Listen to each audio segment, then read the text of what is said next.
ऐतिहासिक क्षणाची आपण वाट पाहत आहोत। मी त्या दोन्ही नेत्यांना विनंती करतो, त्यांनी ह्या मंचावर यावं आणि मराठीचा आवाज किती बुलंद आहे ते दाखवून द्यावं।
मित्रांनो, आपण हे तर पाहिलं की ठाकरे बंधू एकत्र आले, पण आता भाजप आणि आपली शिवसेना एकनाथ शिंदेंची ही शांत नाही बसणार, ही थंड नाही बसणार।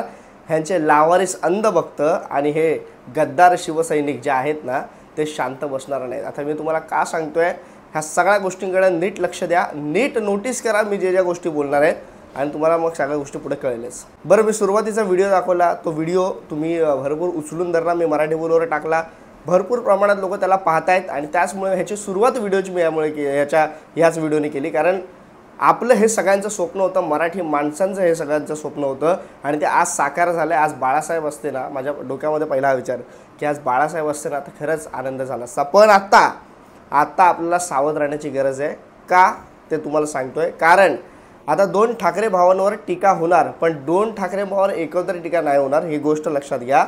एकदा राजसाहेबांवर टीका होणार, एकदा उद्धव साहेबांवर टीका होणार, आणि त्याच्यामुळे काय होणार आहे, हे राजसाहेबांवर टीका करणार ना, तेव्हा उद्धव साहेबांची शिवसेना ही गप्प बसेल, आणि उद्धव साहेबांवर जेव्हा टीका करणार तेव्हा राज ठाकरेंची माणसं म्हणजे मनसेवाले गप्प बसतील, असा अंदाज लावून हे भाजपचे आणि सेनेचे लोक एकत्र येऊन टीका करणार।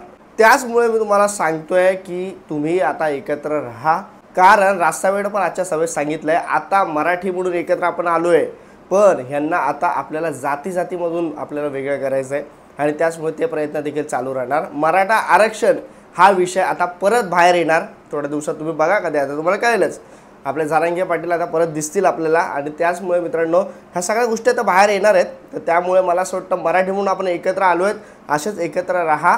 आता बाकीच्या कुठल्याच विषयाला तुम्ही बोलतात ना हे करून जाऊ नका, म्हणजे त्याच्यात भुलून जाऊ नका। आणि ह्या गोष्टी मला असं वाटतं मराठी आणि ठाकरे ब्रँड यांचं नातं काय आहे ते आज या संपूर्ण जगाने पाहिलं आहे। पण सावधगिरी आता बाळगायची आपल्याला। या भाजपकडून आपले सगळे जुने व्हिडिओ बाहेर काढतील की राज ठाकरे साहेब किंवा उद्धव ठाकरे साहेब हे राज ठाकरेंना काय बोलले, किंवा उद्धव ठाकरे राज ठाकरेंना काय बोलले, हे सगळे जुने व्हिडिओ बाहेर काढतील, आणि मग इसका क्या हुआ और उसका क्या हुआ, हे बाकीचे परप्रांतीय इन्फ्लुएन्सर भडवे बसलेलेच आहेत, ते आपले आता नावं ठेवतील, आणि मग मनसेवाले गुंडे हे ते सगळ्या आता गोष्टी चालू होणार आहेत।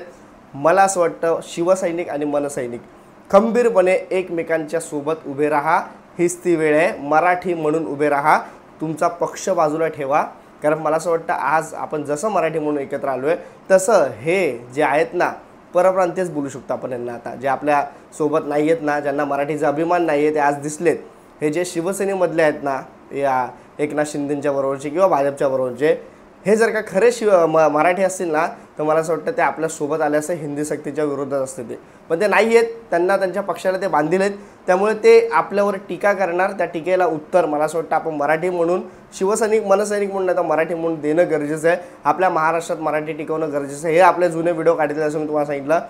आणि दुसरी गोष्ट म्हणजे हे एक एक करून टीका करतील, हे दोघांवर एकत्र टीका नाही करणार, आणि ह्यांचे आता स्टेटमेंट पण येतील खूप मोठमोठे, जसं की आत्ताच कुठलं तरी काय सकाळी भाजपच्या एका आमदारांनी हे केलं की महाराष्ट्र हा राज ठाकरेच्या काय बापाचा आहे का, असं पण बोललेला आहे तो. तर त्यामुळे हे असे वक्तव्य पण बाहेर येतील, आपल्याला हे बोलतात ना की उसवण्याची कामं करतील, आपल्याला भडकवण्याची कामं करतील. कारण आपण भडकून ह्यांच्या नादाला लागावं आणि इमेज ही लोकांमध्ये आपले गुंड्यांची इमेज आता ही ह्यांनी तयार जी करून ठेवली ते अजून कशी त्याला वाव देता येईल ही गोष्ट आता होणार आहे. मला असं वाटतं आहे आपल्याला आता जपून राहायचं, सावध राहायचं आहे. सगळ्यांना आपल्या मागे मराठी माणूस, सामान्य मराठी माणूस, सगळा पूर्ण हा जो मराठी माणूस आहे, मी तुम्हाला सांगतो ना 80% मराठी माणूस आता या ठाकरे बँडसोबत आहे.